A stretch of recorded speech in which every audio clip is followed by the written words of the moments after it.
ನನಗಂತೂ ಈ ಯೋಜನೆ ಕೇಳಿ ಭಾಳ ಎಕ್ಸೈಟ್ ಆದ. ಯಾಕೆಂತಂದರೆ ಕನ್ನಡ ಚಿತ್ರರಂಗ ಕಂಡಂಥ ಇಬ್ಬರು ಅದ್ವಿತೀಯರು ಇಲ್ಲಿದ್ದರು.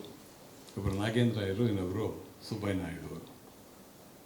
ನಾನು ನಾಗೇಂದ್ರ ರಾಯರನ್ನು ಮುಖತಃ ಭೇಟಿ ಆಗಿದ್ದೇನೆ. ಯಾಕಂತಂದ್ರೆ ಅವರು ಆದರ್ಶ ಫಿಲ್ಮ್ ಇನ್ಸ್ಟಿಟ್ಯೂಟ್ನಲ್ಲಿ ಪ್ರಿನ್ಸಿಪಲ್ ಆಗಿದ್ದಾಗ ಯಾವುದೋ ಒಂದು ಕಾರಣಕ್ಕೆ ನಾನು ಅವ್ರನ್ನ ಹೋಗಿದ್ದು ಮೀಟ್ ಮಾಡಬೇಕಾಗಿ ಬಂತು. ಹಾಗಾಗಿ ನಾಗೇಂದ್ರ ರಾಯರ ಜೊತೆಗೆ ಒಡನಾಟ ಇರಲಿಲ್ಲ, ಆದರೆ ಅವ್ರನ್ನ ನೋಡಿದ್ದೇನೆ ಅನ್ನುವ ಸಂತೋಷ ಇತ್ತು. ಆದರೆ ಸುಬ್ಬಯ್ಯ ನಾಯ್ಡು ಅವ್ರ ಬಗ್ಗೆ ಆ ಮಾತು ಹೇಳೋಕ್ಕೆ ಸಾಧ್ಯ ಇಲ್ಲ, ಯಾಕಂದರೆ ಸುಬ್ಬಯ್ಯ ನಾಯ್ಡು ಅವ್ರು ನೋಡೇ ಇರಲಿಲ್ಲ. ಹಾಗಾಗಿ ಇವ್ರು ಹೇಗಿರ್ಬೋದು ಅಂತ, ಯಾಕಂದರೆ ನಾನು ಒಂಥರ ಅವ್ರ ಬಗ್ಗೆ ಅನೇಕ ಕಥೆಗಳನ್ನು ಕೇಳಿದ್ದೆ. ಅವರು ರಂಗದ ಮೇಲೆ ಬಂದರೆ ಇಡೀ ಜನಸ್ತೋಮ ಒಂಥರ ಒಂದು ಕಂಪನ ಆಗ್ತಾಯಿತ್ತು ಅಂಥೇಳಿ ಸುಬ್ಬಯ್ಯ ನಾಯ್ಡು ಅವರ. ಹಾಗಾಗಿ ಅದು ಹೇಗಿದ್ದಿರಬಹುದು ಅಂತ ಯೋಚನೆ ಮಾಡ್ತಾ ಇರ್ತದೆ. ಅಂಥ ಟೈಮಲ್ಲಿ ಇಂಥ ಒಂದು ಯೋಜನೆ ಹಮ್ಮಿಕೊಂಡಿದ್ದೀರ. ಬಹಳ ಮುಖ್ಯ ಯಾವುದು ಅಂತಂದರೆ ಅವ್ರು ಹೇಳ್ತಾರೆ, ಕನ್ನಡದ ಅಸ್ಮಿತೆಯನ್ನು ಕಂಡುಕೊಳ್ಳೋದಕ್ಕಾಗಿ ಈ ಸಿನಿಮಾ ಮಾಡಿದರು ಅಂತ. ವಿಚ್ ಐ ಫೌಂಡ್ ಇಟ್ ತುಂಬ ಭಾಳ ಮುಖ್ಯ ಅಂತ. ಯಾಕಂದರೆ ಕನ್ನಡದ ಅಸ್ಮಿತೆ ಅಂದರೆ ಏನು, ಇದು ಆರ್ಕೈವ್ ಸಂಬಂಧಪಟ್ಟಿದ್ದೆ.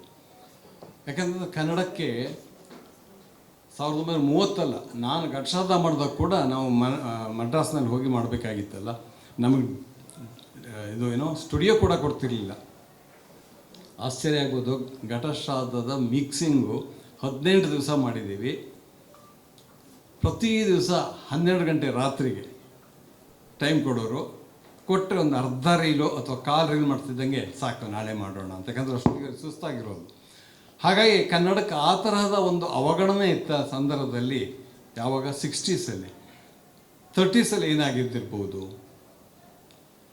ಕನ್ನಡದಲ್ಲೇ ಸಿನಿಮಾನೇ ಆಗಿಲ್ಲ, 33ರಲ್ಲಾಗಿತ್ತು. ಆಗಾಗಲೇ ಉಳಿದೆಲ್ಲ ಭಾಷೆಗಳದ್ದು ಸಿನಿಮಾ ಆಗಿಬಿಟ್ಟಿತ್ತು. ಅಂಥ ಸಮಯದಲ್ಲಿ ನಾಗೇಂದ್ರರಿಗೆ ಒಂದು ಭಾಳ ಹುಚ್ಚಿತ್ತು ಅಂತೆ, ಕನ್ನಡದ ಅಸ್ಮಿತೆ, ಕನ್ನಡವನ್ನು ಮೆರೆಸ್ಬೇಕು ನಾನು ಅಂತ.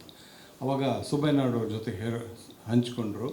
ಕೊನೆಗೆ ಅದಕ್ಕೆ ದುಡ್ಡು ಹಾಕಿದ್ರು ಕೂಡ ಕನ್ನಡದವರಲ್ಲ, ಶಮನ್ಲಾಲ್ ದುಂಗಾಜಿಯವರು. ನೋಡಿ, ಕನ್ನಡ ಸಿನಿಮಾದ ನೀವು ಇಡೀ ಇತಿಹಾಸ ನೋಡ್ತಾ ಹೋದರೆ ಸುಮಾರು ಸಲ ಅದು ಬೇರೆ ಬೇರೆ ಭಾಷೆಯವರಿಂದ ಕನ್ನಡ ಉಳಿದಿದೆ.